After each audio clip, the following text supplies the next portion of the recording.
윤석열 정부를 가리키는 검찰 정권. 이 용어가 이제는 낯설지 않습니다. 대통령실과 정부 부처 요직에 검사 출신들을 기용하고 검찰을 이용해서 제1야당 대표를 비롯해서 전직 정부 인사들을 줄줄이 수사하고 기소하고 있습니다. 검찰총장 출신 대통령은 정권과 검찰을 공생관계로 만들었습니다. 검찰총장 윤석열이 없었다면 불가능한 일입니다. 그렇다면 우리가 항상 가지고 있던 의문, 누가 윤석열 검찰총장을 만들었나?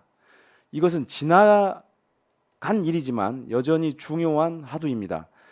이러한 의문을 풀어줄 책이 나왔는데요. 바로 이 책입니다.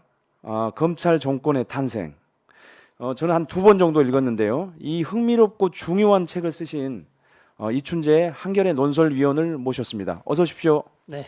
아유 반갑습니다. 네, 반갑습니다. 제가 이 책을 보시면 알겠지만 밑줄도 긋고 한 2번 정도 읽은 아주 감사합니다. 재미있고 그리고 아주 그 중요한 얘기를 담고 있는 책이라고 생각을 해서 진작 사실 모시고 싶었지만 여러 가지 사정으로 이제서야 모시게 됐는데 제가 우리 이춘재 논설위원을 좀 소개를 좀 해드리자면 전두환 노태우 재판 취재를 하면서 이제 법조 기자로서 경력을 쌓기 시작했고요. 네. 한겨레 법조 팀장과 사회부장을 지냈습니다. 네. 그리고 2007년 김용철 변호사 전 삼성 법무팀장이었죠. 그분의 내부 고발로 시작됐던 이건희 비자금 사건. 네. 그리고 2016년 박근혜 정권 말기에 벌어졌던 검찰의 비위 사건. 여기에 등장하는 사람이 이제 진경준, 홍만표, 우병우 쟁쟁한 사람들이죠. 네. 그리고 2019년부터 2020년 조국 사태와 추미애, 윤석열 갈등 등을 현장에서 취재했던 분이십니다. 노무현 정권 당시 진보 성향 대법관 5명, 우리가 이제 그 독수리 오영재라고 불렀죠. 독수리 오영재. 예. 그 활약상을 그렸던 기울어진 저울이라고 하는 책도 썼습니다. 저는 이제 이 책도 또 읽어봤는데요. 아주 중요하고 의미 있는 책이었습니다. 현재는 지금 한겨레 논설위원으로 있고요. 법조 기자로서는 상당히 탁월한 경력을 쌓으면서 취재를 해온 분이라고 제가 여러분들에게 자신 있게 소개해 드릴 수 있을 것 같습니다. 검찰 정권 탄생이라고 하는 중요하고 흥미로운 책을 쓰셨는데 네. 여러분들도 진짜 꼭 이거는 진짜 제가 읽어보라고 꼭 강추하고 싶은 책입니다. 정말 아주 이거는 윤석열 정부가 미운 사람도 문재인 정부가 미운 사람도 꼭 읽어봤으면 하는 책이고요. 여러분들이 그래서 꼭 이건 1월 달에 나온 책인데 지금 뭐 상당히 따끈따끈한 책입니다. 그래서 꼭 사서 읽어보시면 좋을 것 같습니다.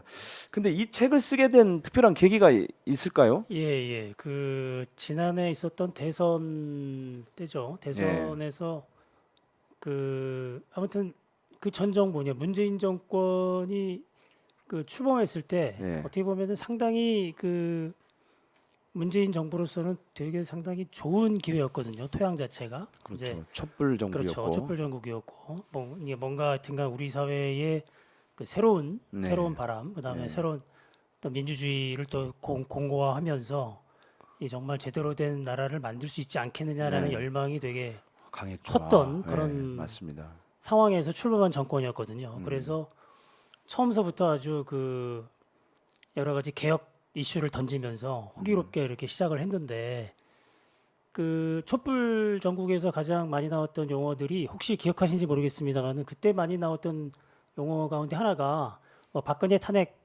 있긴 있었지만 검찰개혁이라는 말이 많이 나왔었어요. 그때 현장에서.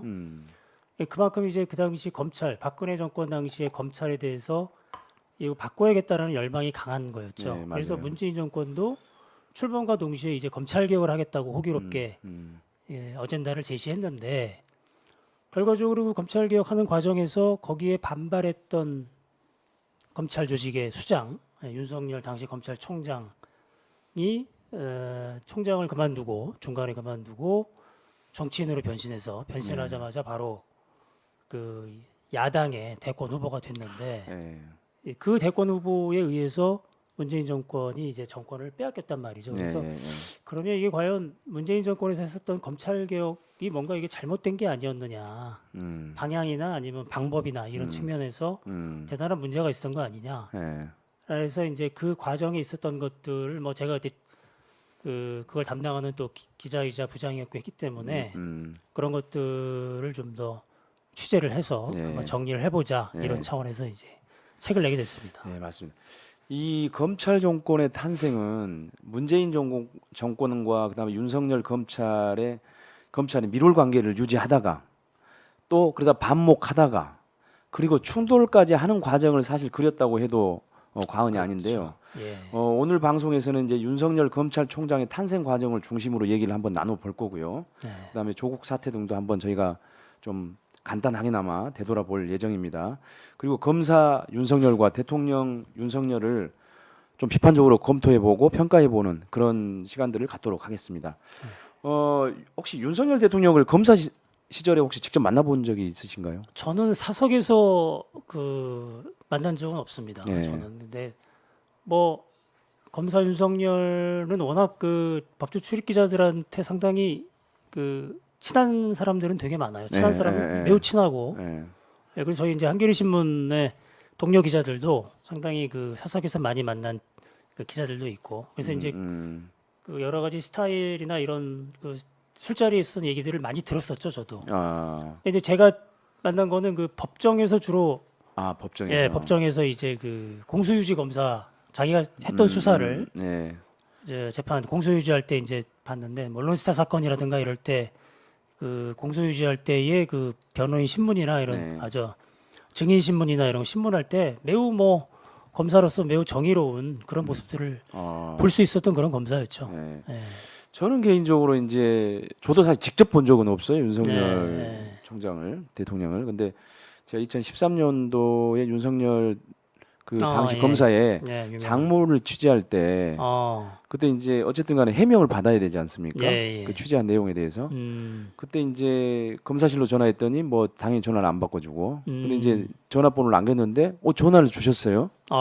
예, 전화를 줘서 이제 그 장모에 대한 관련된 의혹들에 대해서 또 엄청 적극 또 아주 강하게 이제 반박을 하고 부인을 하더라고요. 네, 예, 네, 그래서 저는 네. 기억에 이제 남는데 예. 예. 이춘재 위원님이 검사 윤석열을 평가한다면 좀 어떤 것 같습니까? 방금 이제 네. 이제 재판 과정에서 봤던 거는 이제 정의로운 검사 이런 그렇죠. 느낌들을 상당히, 받았다고 예, 했는데 그렇죠. 좀 예. 검사 윤석열은 좀 어땠습니까?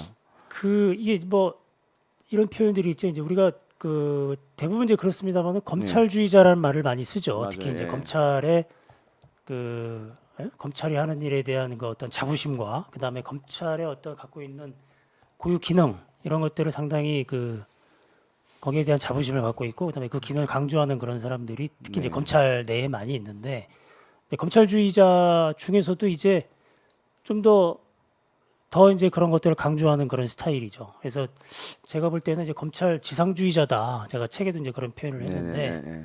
예. 특히 이제 윤석열 지금 대통령이 당시 검사 시절에 했던 여러 가지 수사, 근데 그 수사에서 같이 이제 했던 이른바 검사들, 그걸 이제 네. 윤석열 사단이라는 말을 많이 썼었는데, 그렇죠. 예. 그 윤석열 사단에 있는 지금 한동훈 법무부 장관이라든가 이원석 검찰총장 뭐 이런 분들이 대부분 이복현 다 지금 이복현 금감원장. 금감원장 예. 뭐 대단한 검찰 지상주의자들이죠. 예. 그 윤석열 사단에 분류되는 아까 말씀하신 그런 제가 말씀드린 그런 검사들이 수사를 할 때 여러 가지 이제 기자들하고 많이 사석에서도 얘기를 많이 하는데 제가 느낀 느낌은 그런 거였어요. 그러니까 이 대한민국의 지금 정치권이 해결하지 못하는 일들 이런 것들을 검찰권으로 우리가 해결할 수 있다. 예. 예를 들면 이제 뭐 경제민주화 같은 거 네. 이거 뭐 정치인들이 경제민주화 한답시고 여러 가지 법률 가지고 뭐 싸우고 있는데 뭐하러 그럴 필요 있느냐? 그냥 우리 재벌 비리 이거 우리가 수사를 하면 자연스럽게 정리가 된다. 뭐 그것도 뭐 틀린 말은 아니에요. 사실 2006년이었나요? 그 정몽구 회장 예. 현대차 그때 비자금 사건 있었잖아요. 그렇죠. 그때 예. 아주 그냥 수사가 상당히 이거는 아주 어떻게 보면은 석 달 정도 걸렸나요? 그냥 별 잡음 없이 깔끔하게 그냥 자백을 받아서 대기업 총수를 예, 구속을 시켰단 말이죠. 유죄까지 받아내고 물론 나중에 집행유예로 풀려났습니다만. 네. 근데 그걸 통해서 그 당시에 현대차 지금 정의선 회장한테 경영권을 넘겨주려는 그런 상황에서 발생했던 여러 가지 뭐라 그러잖아요. 그러니까 비자금 문제, 이런 횡령 문제 이런 것들이 지배구조 문제가 깔끔하게 정리된 측면이 있어서 그 수사가 끝나고 어디 주가가 많이 올라갔어요. 아, 네, 그러니까 이제 그런 거에 대한 자신감이 있는 거, 자부심이 있고 반면에 이제 뭐 우리 국회에서 여러 가지 경제민주화 상법 이런 것들 경제민주화를 위해서 뭐 개정 작업 이런 거 할 때 얼마나 많은 저항이 많이 부딪힙니까? 그래서 그런 거 봤을 때는 상당히 윤석열 사단의 그분들이 얘기하는 그런 게 뭐 없지 않아 일리는 있긴 있죠. 그러나 이제 그 과정에서 벌어진 여러 가지 또 뭐 대화와 타협, 뭐 토론 이런 과정은 이제 생략이 되는 거죠. 예, 수사 자체가 그런 거니까. 원래 칼날 자체가 대화가 사실 필요치 않습니다. 아, 그렇죠. 예, 네. 그 DNA 자체가 나중에 네. 이제 뭐 말씀드리겠습니다만은 예, 예, 검찰 조직이 갖고 있는 DNA가 예. 대화 타협 이런 건 아니죠. 네. 사실. 예. 근데 뭐 그 이제 윤석열 사단 중에 한 사람이 박형철이라고 하는 분인데 문재인 정부 이제 예. 반부패 비서관을 했던 분이세요. 근데 네, 제가 그분한테 들었던 이야기는 네, 윤석열은 거학 척결주의자다라고 그렇게 들었어요. 그러니까는 그것도 그러니까 이제 그 자질잘질한 거는 별로 신경을 잘 안 쓴다는 거죠. 하지만은 네, 거학과 관련된 것들은 확실하게 처리한다는 거예요. 네. 이게 이제 그 윤석열 대통령의 측근이었던 박형철 전 반부패 비서관의 평가였거든요. 사실 대체로 뭐 이제 그러네요. 수사 이력을 보면은 지금 예. 떠오르는 것만 봐도 거학에 해당하는 사람들이 그렇죠. 거학에 그러니까 완전 많이- 뭐 우리가 흔히 이제 쓰는 저널적인 용어로 하면 이제 특수통, 그렇죠. 완전 예. 특수통인데 예. 그 중에서도 완전히 거학 척결주의자고 그 음. 지적하신 대로 검찰주의자 또는 검찰 지상주의자인 예, 거는 분명한 예. 것 같습니다.